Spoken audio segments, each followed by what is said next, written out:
Hello students, how are you? I hope all of you are fine. Student, today we are going to discuss a new topic of chapter magnetic effects of electric current, that is application of Weissenberg's law. In a previous lectures we had to discuss about Weissenberg's law and magnetic field due to a straight current carrying conductor. दोनों के लिए हमने magnetic field निकाल चुके हैं, Biot Savart's law भी discuss कर चुके हैं. तो बायोसेवर्ट लॉ का एक नेक्स्ट एप्लीकेशन है, that is magnetic field at the centre of the circular loop, current loop. मतलब हमारे पास एक सर्कुलर करंट लूप है, इस सर्कुलर करंट लूप के सेंटर पे कितना मैग्नेटिक फील्ड होगा उसको कैलकुलेट करना है. Is it clear? सुनो, इसके थ्रू इसके सेंटर पे अगर मैग्नेटिक फील्ड निकालना है तो इसके लिए हमें क्या यूज करना है? वायोसेवर्ट लॉ. तो वायोसेवर्ट लॉ को रिकॉल करता हूं मैं थोड़ा सा, अगर आप उसको भूल गए होंगे. तो वायोसेवर्ट लॉ क्या कहते हैं कि अगर हमारे पास एक छोटा सा करंट एलिमेंट है जिसकी लेंथ है dl और इसमें I करंट फ्लो है, तो इससे r डिस्टेंस पे अगर कोई पॉइंट P है तो इस पॉइंट P पे जो मैग्नेटिक फील्ड होगा that is dB is equal to mu not upon 4 pi I dl sin theta by r square. तो ये जो स्टेटमेंट आता है, ये जो फॉर्मूला आता है, ये किससे आता है? वायोसेवर्ट लॉ से. तो यहाँ पे सेम हम वायोसेवर्ट लॉ का ही यूज करने वाले हैं. सुनो, let's C.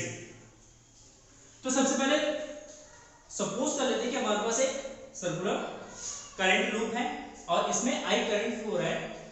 Late us suppose इस करंट लूप में I करंट फ्लो है. लूप का जो रेडियस है,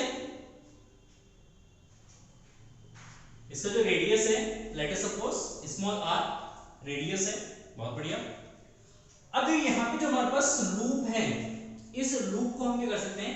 छोटे छोटे पार्ट्स में हम डिवाइड कर सकते हैं. तो let us suppose we have a current segment या current element dl.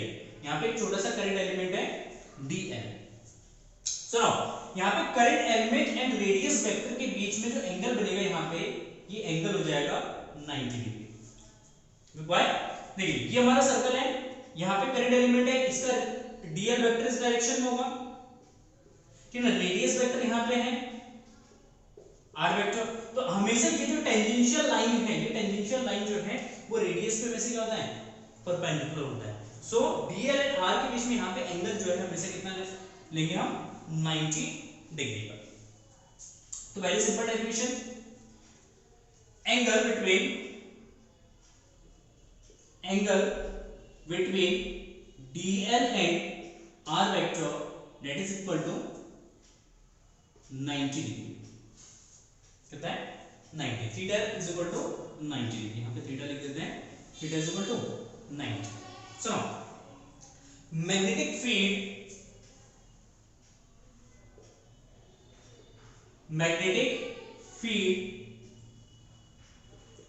Due to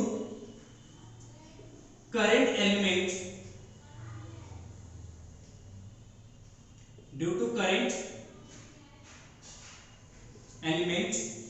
dl at the center मतलब इस सेंटर O पे, सेंटर लेके लेते हैं इसका, वो है इस सेंटर O पे जो एक छोटा सा स्मॉल सा करंट एलिमेंट है, इस करंट एलिमेंट के कारण कितना मैग्नेटिक फील्ड बनेगा?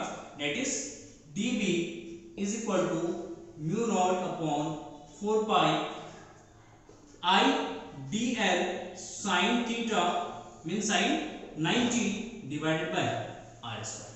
थीटा कितना लेंगे हम यहाँ पे? 90. That is r square. So now mu not upon 4 pi I dl बाय r square dv. What is the direction of magnetic field at the centre? तो इसके लिए हम क्या यूज करेंगे? हम राइट हैंड थंब रूल का यूज करते हैं. राइट हैंड थंब रूल्स का, ठीक है. राइट हैंड थंब रूल्स के अकॉर्डिंग हम क्या करते हैं? जो भी सर्कुलर लूप हो, चाहे वो सर्कुलर करंट लूप है, कोई सोलेनॉइड है, कोई टोरॉइड है, कुछ भी है, उसमें हम मैग्नेटिक फील्ड निकालने के लिए सेंटर पे हम क्या यूज करेंगे? राइट हैंड थंब रूल का यूज करेंगे. तो राइट हैंड थंब रूल्स के अकॉर्डिंग हम फिंगर्स को, जो हमारा फिंगर्स है, वो करंट के डायरेक्शन में इसको अलाइन करते हैं. तो जो थंब है, ये थंब इंडिकेट करता है सेंटर पे मैग्नेटिक फील्ड के डायरेक्शन को. सुनो, यहाँ पे देखना करंट इस तरीके से रोटेट कर रहा है, तो इस तरीके से फिंगर्स को क्या करेंगे? कर्ल करेंगे, देन थंब जो है वो इंडिकेट करेगा मैग्नेटिक फील्ड के डायरेक्शन. तो इस सेंटर पे जो मैग्नेटिक फील्ड कहां होगा, सेंटर के परपेंडिकुलर इनसाइड, इनवर्ड होगा। तो यहाँ पे जो मैग्नेटिक फील्ड का जो डायरेक्शन होगा वो क्रॉस से रिप्रेजेंट करते हैं, ठीक है। क्या होगा, इनवर्ड द प्लेन।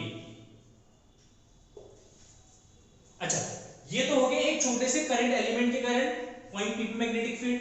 पूरे लूप के कारण कितना होगा, तो magnetic field, total magnetic field, total magnetic field due to entire loop, इस पूरे इंटायर लूप के कारण जो मैग्नेटिक फील्ड होगा उसको कैसे निकालेंगे, तो इस dv को क्या करेंगे, इंटीग्रेट कर देंगे, then b is equal to integration of dv, whole integration of dv।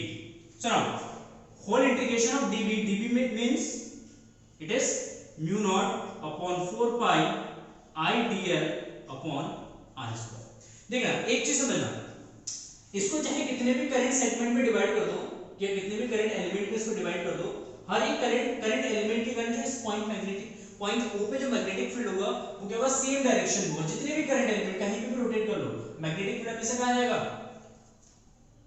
Centre पे, inward the plane, in perpendicular inward the plane. इसलिए सबको क्या करेंगे, ऐड करेंगे, और ऐड करने के लिए हम क्या यूज करेंगे, इंटीग्रेशन का फॉर्मूला यूज करेंगे। Is it clear? So now dv, अब यहां से देखना mu not upon 4 pi I upon r square, ये तो फिक्स्ड है, इसको बाहर ले लेंगे, constant mu not upon 4 pi I upon r square बचेगा integration of dl, integration of dl। Now what is integration of dl? Integration of dl means इसको जितने भी करंट सेगमेंट में डिवाइड करेंगे उन सारे करंट सेगमेंट को या करंट एलिमेंट को हम क्या करेंगे, आपस में ऐड करेंगे। जब dl को सारे dl को आपस में ऐड करेंगे तो इस जो सर्कुलर लूप है, इस सर्कुलर लूप का टोटल लेंथ देगा। So now integration of dl is equal to total length of loop, and total length of loop is called circumference, क्योंकि ये रिंग है, रिंग का मतलब क्या, सर्कल, और सर्कल का सर्कमफ्रेंस होता है 2 pi r and that is equal to 2 pi r।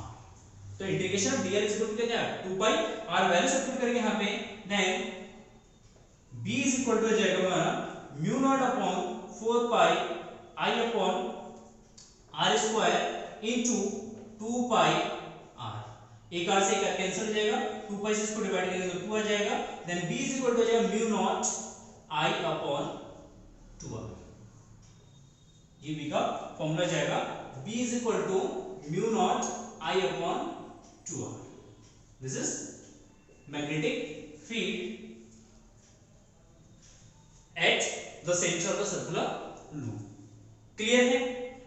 अच्छा, नाउ लेट अस सपोज कि इस लूप को हमने बनाया है और इसमें नंबर ऑफ n टर्न्स है, ठीक है। अगर नंबर ऑफ n टर्न्स होगा तो उस कंडीशन में नंबर ऑफ करंट्स इंक्रीज होगा। जैसे एक बार रोटेट करा, कितना करंट फ्लो हुआ, I करंट फ्लो हुआ, फिर दो बार रोटेट किया, कितना करंट फ्लो हुआ, 2I करंट फ्लो हुआ, फिर तीन बार रोटेट करेंगे तो कितना I ऐड हो जाएगा। तो अगर n टाइम्स इसको अगर टर्न करते हैं तो इसका मतलब है करंट यहां पे इंक्रीज होगा और उस कंडीशन में मैग्नेटिक फील्ड भी हमारा इंक्रीज हो जाएगा।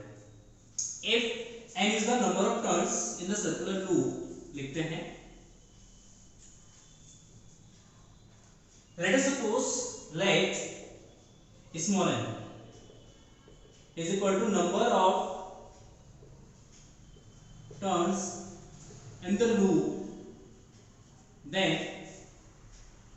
magnetic field B is equal to हो जाएगा mu naught Ni upon 2r,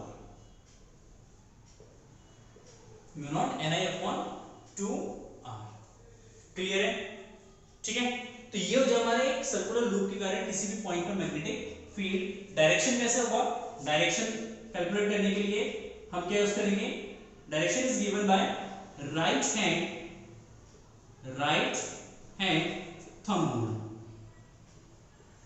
किससे दिया सर कैलकुलेट करेंगे, राइट हैंड थंब रूल की हेल्प से हम मैग्नेटिक फील्ड का डायरेक्शन निकाल सकते हैं।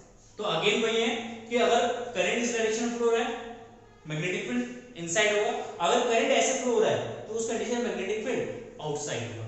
तो राइट हैंड थंब रूल के अकॉर्डिंग अगर किसी सर्कुलर लूप को इस तरीके से ग्रिप पढ़ते हैं कि हमारा फिंगर जो है वो करंट के डायरेक्शन में हो, तो थंब जो है वो इंडिकेट करता है मैग्नेटिक फील्ड के डायरेक्शन। अगर इसके लिए मैग्नेटिक फील्ड पैटर्न ड्रॉ करते हैं, क्या ड्रॉ करते हैं? Magnetic field pattern. तो मैग्नेटिक फील्ड पैटर्न क्या होगा तो देखते हैं। ये हमारे लूप है, लेट अस सपोज इसमें आई करंट फ्लो है, ठीक है, इस तरीके से करंट फ्लो है, तो इसका जो मैग्नेटिक फील्ड बनेगा इस तरीके से रखा है लूप, करंट इसमें इस तरीके से फ्लो रहा है, मैग्नेटिक फील्ड इस डायरेक्शन में होगा, तो इसका जो सेंटर पे जो मैग्नेटिक फील्ड होगा वो कुछ इस तरीके से होगा। इसका पैटर्न आपने क्लास 10th में पढ़ा है, बनाया होगा, और यहाँ पे कुछ इस तरीके से सर्कुलर फॉर्म में होगा, कुछ मैग्नेटिक फील्ड यहाँ पे सर्कुलर फॉर्म में होगा, और डायरेक्शन हो जाएगा मैग्नेटिक फील्ड का उस डायरेक्शन में। ये मैग्नेटिक फील्ड पैटर्न हो जाएगा किसी सर्कुलर लूप के अराउंड। क्लियर?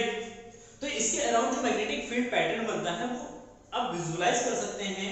जैसे बैंगल्स हैं, बहुत सारे बैंगल ले लीजिए, चूड़ियां ले लीजिए, उसको किसी एक रस्सी से बांध दीजिए, गोल एक सर्कुलर शेप दे दीजिए रस्सी को, तो रस्सी मतलब थ्रेड जो होगा, आपका धागा जो होगा वो किस शेप का होगा? वो सर्कुलर लूप के शेप का होगा, और उसके अराउंड जो बैंगल का शेप होगा वो कैसा होगा? मैग्नेटिक फील्ड का शेप होगा। क्लियर है? सुनो, ये तो क्या पैटर्न कि किस तरीके से मैग्नेटिक फील्ड पैटर्न हम इसके अराउंड ड्रॉ करते हैं। नेक्स्ट पॉइंट इज, अगर हमारे पास एक करंट सेगमेंट हो, सर्कुलर सेगमेंट हो, पूरा सर्कल ना हो, कितना हो?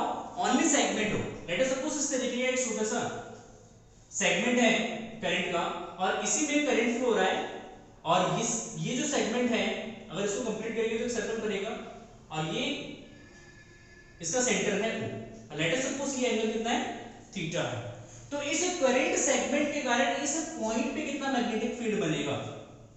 इस पॉइंट पे कितना मैग्नेटिक फील्ड बनेगा? तो उसके लिए भी हम फॉर्मूला ड्राइव कर सकते हैं, और मोस्ट जो न्यूमेरिकल्स आपके आएंगे एग्जाम में वो करंट सेगमेंट का ही न्यूमेरिकल्स देता है। या हम करेंगे तो करंट सेगमेंट के बहुत सारे न्यूमेरिकल्स हम इसमें करने वाले। तो ये करंट सेगमेंट के कारण जो एक थोड़ा सा आर्क है, एक सर्कल का आर्क है, इस आर्क के थ्रू इसके सेंटर पे कितना मैग्नेटिक फील्ड बनेगा वो कैसे कैलकुलेट करेंगे? तो उसके लिए सिंपल सा फॉर्मूला है कि इसको अगेन हम क्या करते हैं, छोटे छोटे सेगमेंट्स में डिवाइड करते हैं, और ये इसका रेडियस हो जाएगा r, चलो रेडियस एंड डीएल के बीच में एंगल वही रहेगा, सब कुछ सेम रहेगा, बस जो लास्ट वाला पार्ट है, जब हमने डेरिवेशंस किया था, डेरिवेशन का जो लास्ट वाला पार्ट था, ठीक है, टोटल मैग्नेटिक फील्ड का, टोटल मैग्नेटिक फील्ड का, बस आपको फॉर्मूला चाहिए, फॉर्मूला ड्राइव करके दे रहा हूं मैं आपको। टोटल मैग्नेटिक फील्ड जो होगा B इज इक्वल टू जाएगा integration of mu not upon 4 pi I dl sin 90 by r square. देखिए ये तो फॉर्मूला आता है किससे? ये फॉर्मूला जाएगा y से बट लॉस से, यहां पे एंगल 90 डिग्री का बनेगा, हम 90 डिग्री का यूज कर लेंगे, ठीक है, सब कुछ है। B is equal to, B जो है नेट मैग्नेटिक फील्ड है किस पे? पॉइंट O पे, इसका सेंटर पे, and it is equal to mu not upon 4 pi, और ये जाएगा sin 90 का वैल्यू जो है 0, सॉरी 1, sin 90 हो जाएगा I upon r square integration of dl। अब यहाँ पे जो इंटीग्रेशन ऑफ dl है, इंटीग्रेशन ऑफ dl रिप्रेजेंट करता है इस पूरे सेगमेंट की लेंथ को। सेगमेंट में आर्क, ये हमारा क्या है? आर्क है, क्या? इस आर्क की लेंथ क्या है? इस आर्क की लेंथ को कैलकुलेट करना है, या इस लेंथ के आर्क के लेंथ को कैलकुलेट करने के लिए आपने क्लास 10th में एक फॉर्मूला पढ़ा था, length of arc is equal to theta upon 360 pi 2 pi r, theta upon 360 2 pi r, ये फॉर्मूला हमने पढ़ा होगा, है कि नहीं है? हाँ, थीटा अपॉन 360 2 पाई r। ठीक हो गया?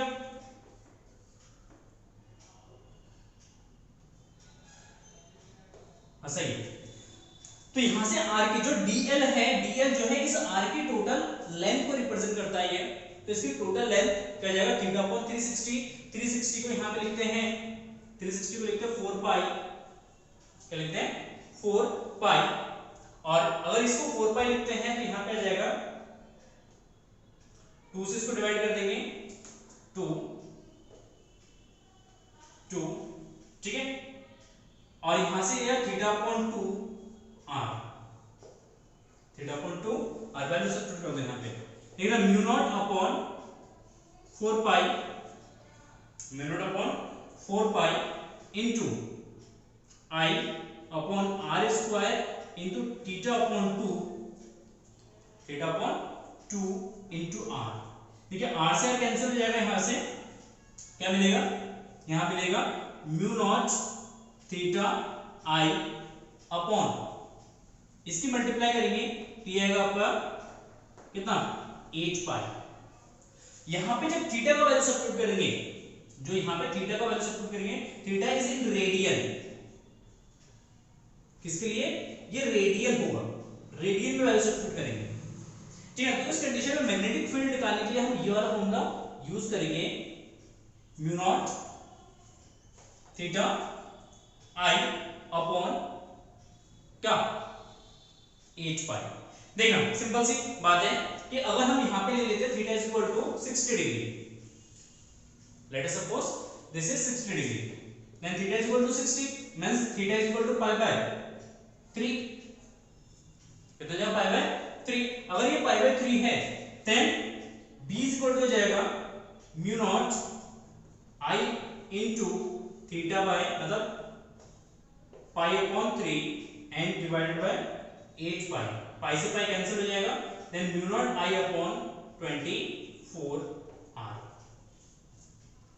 ये हो जाएगा 8 पाई, सॉरी यहां पे r दिया जाएगा, ठीक है। Note down.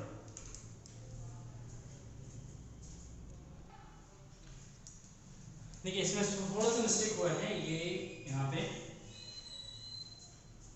dl is equal to,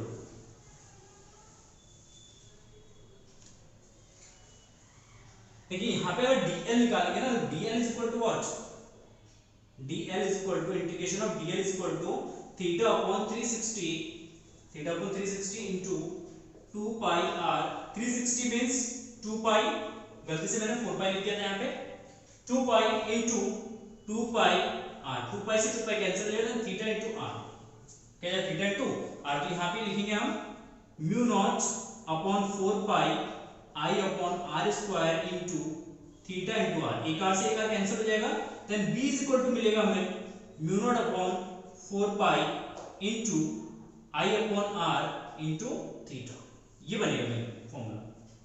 यहां पे थीटा को अगेन मैं कंसीडर करूंगा, थीटा जो है यहां पे जब भी सब्स्टिट्यूट करेंगे तो किसके फॉर्म में होना चाहिए, रेडियन के फॉर्म में होना चाहिए, किसके फॉर्म में होना चाहिए, रेडियन के फॉर्म में। इज इट क्लियर, ठीक है। सॉरी थोड़ा सा मिस्टेक हो गया था शुरू में, यहाँ पे मैंने 4 पाई लिख दिया था ना, जिसकी वजह से थोड़ा सा मिस्टेक आ रहा था इसमें। तो कभी भी आर्क दे रखा होगा या कोई भी करंट सेगमेंट दे रखा होगा डीएल का या किसी भी एंगल का दे सकते हैं यहाँ पे, तो उस कंडीशन में मैग्नेटिक फील्ड के लिए फॉर्मूला क्या यूज करेंगे, mu not upon 4 pi I upon r into theta, theta radian में। क्लियर, सुनो let's see next magnetic field due to a current loop at the axis, कहां पे निकालेंगे, एक्सिस पे निकालेंगे।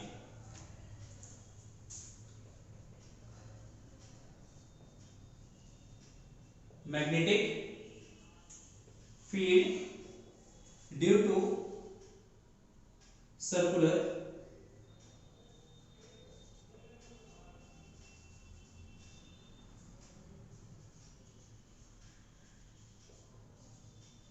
सुनो, next application of Biot Savart law is magnetic field due to circular current loop at its axis.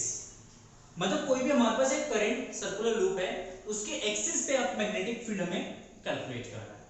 तो let us suppose we have a circular loop, एक circular loop है जिसमें आई करंट फ्लो रहा है इस तरीके से, इसमें करंट इस तरीके से हमारा फ्लो हो रहा है। सुनो, जो हमारे पास सर्कुलर लूप है, लेट अस सपोज इस सर्कुलर लूप का रेडियस है r, स्मॉल r, इसका रेडियस है स्मॉल r, एंड लेट ये इसका सेंटर है, इस सेंटर से अब कोई भी लाइन पास हो रहा है तो ये इसका एक्सिस हो जाएगा, और एक्सिस पे कोई पॉइंट P है, एंड इस पॉइंट P पे हमें मैग्नेटिक फील्ड कैलकुलेट करना है, और let OP is equal to A, मतलब सेंटर से P तक का जो डिस्टेंस है वो स्मॉल a है। सुनो, जो हमारे पास लूप है, इस लूप को हम क्या कर सकते हैं, छोटे छोटे पार्ट्स में डिवाइड कर सकते हैं। छोटे छोटे पार्ट्स को क्या कहते हैं, करंट एलिमेंट। तो इसके बहुत सारे करंट एलिमेंट्स में क्या कर सकते हैं, उसको डिवाइड कर सकते हैं। तो ऐसे ही हमने दो करंट एलिमेंट लिया है, एक AB एंड CD, जो कि डायगोनली अपोजिट है, या हम कह सकते हैं इसको डायमीटर के अपोजिट है। ये इसका डायमीटर बन जाएगा, इस डायमीटर के दोनों एंड पर, तो डायगोनली ये अपोजिट है, ठीक है। सुनो, अब ये से जो हमारे पास एक छोटा सा एलिमेंट है BB या AB, छोटा सा डीएल एलिमेंट है, इस डीएल एलिमेंट के कारण P पे मैग्नेटिक फील्ड बनेगा, किस डायरेक्शन में बनेगा वो निकालते हैं।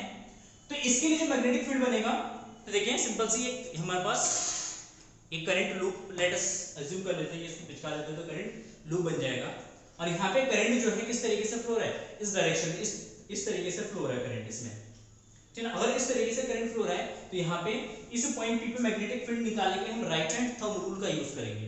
तो according to right hand thumb rule, जो हमारे पास एक छोटा सा करंट सेगमेंट है, ये छोटा सा करंट सेगमेंट क्या हो सकता है, एक स्ट्रेट लाइन हो सकता है, ये स्ट्रेट छोटा सा कंपोनेंट हो सकता है, एक छोटा सा कंपोनेंट, ये डीएल स्ट्रेट होगा, क्योंकि बहुत छोटे छोटे सेगमेंट में डिवाइड करेंगे तो एक छोटा सा सेगमेंट क्या हो जाएगा हमारा, स्ट्रेट हो जाएगा ये।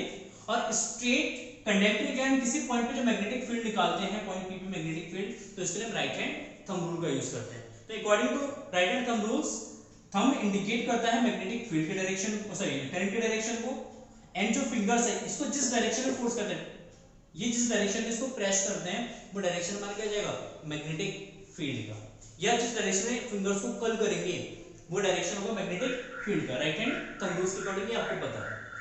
सो नाउ इस वाले सेगमेंट में यहाँ पे इस तरीके से हमने इसको प्लेस किया है, तो अगर ये वाला छोटा सा यहाँ पे एक छोटा सा कंपोनेंट ले लेंगे तो इसके मैग्नेटिक करंट इस डायरेक्शन में जाएगा।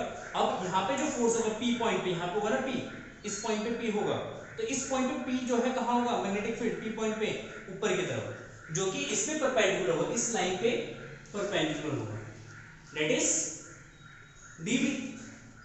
सिमिलरली यहाँ पे एक छोटा सा सेगमेंट है, इस छोटे से सेगमेंट के कारण करंट डाउनवर्ड, यहाँ पे मैग्नेटिक फील्ड आ जाएगा नीचे, प्रेस करेंगे ना नीचे जाएगा, तो इस लाइन पे परपेंडिकुलर, इस लाइन पे परपेंडिकुलर ये नीचे की तरफ जाएगा DB। Is it clear? सुनो, अब इस पे यहाँ पे पॉइंट P पे एक एक्सिस ड्रॉ कर लेते हैं, इस एक्सिस को आगे एक्सटेंड कर देते हैं, और यहाँ पे इसको हम क्या करते हैं, एक परपेंडिकुलर लाइन ड्रॉ कर देते हैं इसके एक्सिस पे। क्लियर? देखिए ये हमारा ये वाला लाइन हो गया, ये B हो गया, एंगल निकालना बता रहा हूं मैं आपको किस तरीके से एंगल निकालना है।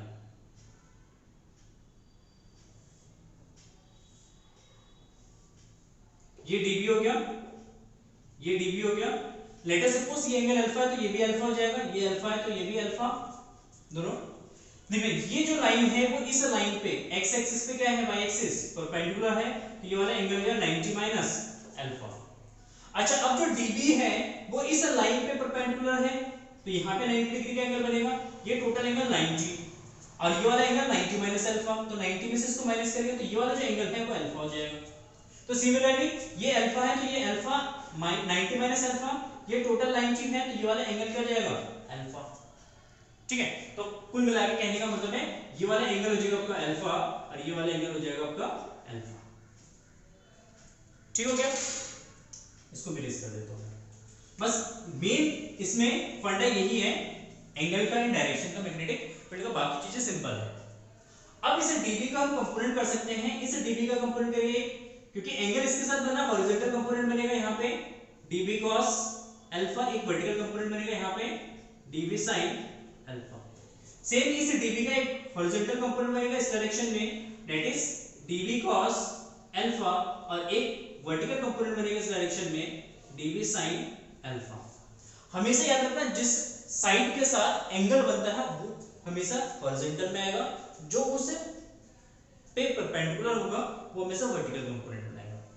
अब यहाँ पे देखना तो db cos alpha and db cos alpha ये एक दूसरे के अपोजिट है, ये एक दूसरे को क्या करेगा, कैंसिल आउट करेगा। तो यहाँ पे इसके जितने भी सेगमेंट्स बनेंगे, करंट सेगमेंट जितने भी बनेंगे, वो सारे करंट सेगमेंट का जो हॉरिजॉन्टल कंपोनेंट होगा, ये हॉरिजॉन्टल कंपोनेंट एक दूसरे को कैंसिल आउट करेगा, और जितने भी वर्टिकल कंपोनेंट्स होंगे वो सभी एक ही डायरेक्शन में होगा। तो हम क्या करेंगे, यहाँ पे जो उसका वर्टिकल कंपोनेंट है, इस वर्टिकल कंपोनेंट को ऐड करेंगे, इसको ऐड करेंगे vertical component. So now magnetic field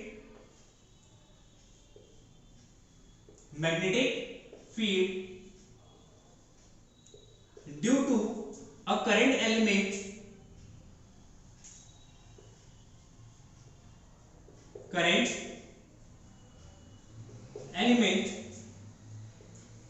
at point due to a current element at point P, that is dB is equal to mu naught upon 4 pi I dl sin theta, यहाँ पे theta 90 degree का होगा, bye are square, नहीं are square नहीं, यहाँ पे ये जो डिस्टेंस है, ये वाला जो डिस्टेंस है, ठीक है, इसको हम ले लेते हैं x, ये भी हमारा क्या है x है, तो करंट सेगमेंट से इसकी डिस्टेंस है x, तो ये जो हमारा x का स्क्वायर, और यहाँ पे जो 90 है ये एंगल किसके बीच में होता है, ये एंगल होता है DLN x के बीच में, तो DLN x के बीच में यहाँ पे जो एंगल बनेगा वो हमें से कितना बनेगा 90 डिग्री का, तो ये जो dB is equal to mu naught upon 4 pi I dl by x square, this is equation number first, so now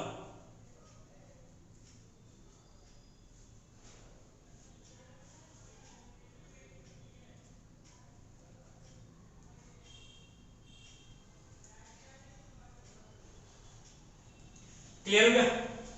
देखिए किस तरीके से आप समझ नहीं पा रहे होंगे कि यहाँ पे 90 डिग्री का क्यों कैसे बनेगा। देखिए ये डीएल सेगमेंट है यहाँ पे छोटा सा, और हमारा लाइन डीएस ऐसे जा रहा है,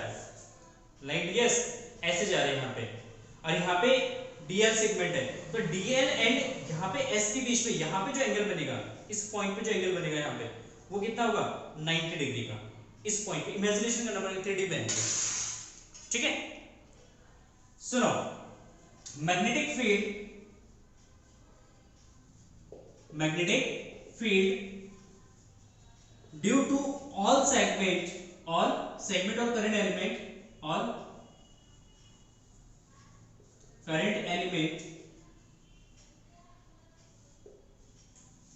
magnetic field due to all current element at point P can be split into two part,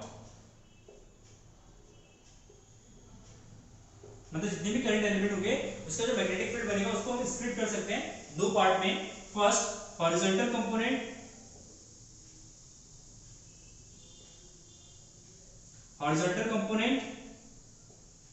dB cos phi या cos अल्फा है ना, cos alpha, and vertical component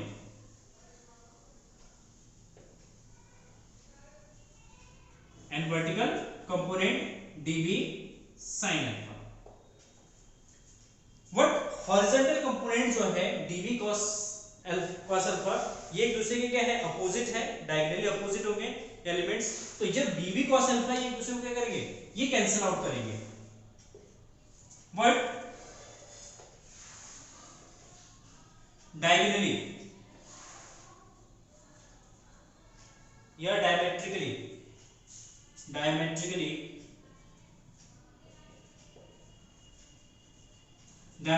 horizontal components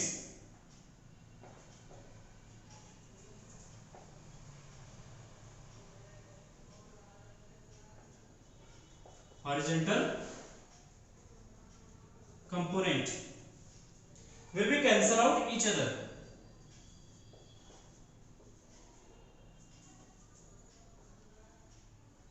cancel out each other, क्योंकि ये क्या करेंगे, opposite होंगे और ये एक दूसरे को कैंसल आउट करेंगे. कैंसल आउट each other, जब ये एक दूसरे को कैंसल आउट करेंगे, cancel out each other, then net magnetic field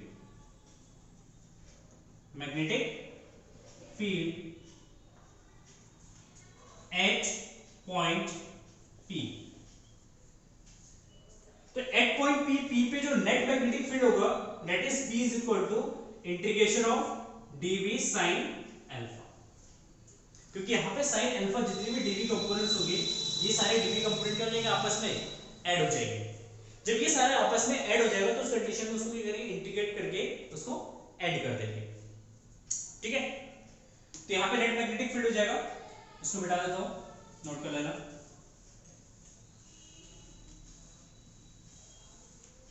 सुनो, तो यहां से आ b is equal to mu naught integration dv sin alpha, और यहां पे dv का वैल्यू रख देना, तो integration mu not upon 4 pi i upon x square dl और sin alpha, dl sin alpha. But यहां पे sin अल्फा का अगर वैल्यू निकालते हैं तो sin अल्फा क्या जाएगा, तो ये एंगल अल्फा है तो यहां से sin अल्फा जाएगा, but sin alpha is equal to क्या होता है, perpendicular upon base, sorry perpendicular upon hypotenuse. ये परपेंडिकुलर है r, ये हाइपोटेन्यूज है, तो ये r upon x, r upon x value substitute करते हैं यहां पे, तो mu not upon 4 pi i upon x square dl into r upon x integration.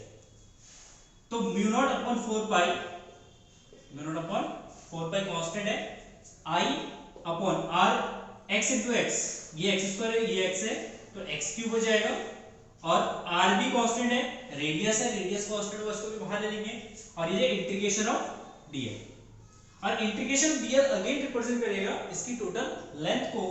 ठीक है, इंटीग्रेशन dl जो हमारा लूप है, इस लूप का टोटल लेंथ मतलब टोटल सर्कमफ्रेंस हो जाएगा, दैट इज 2 पाई r.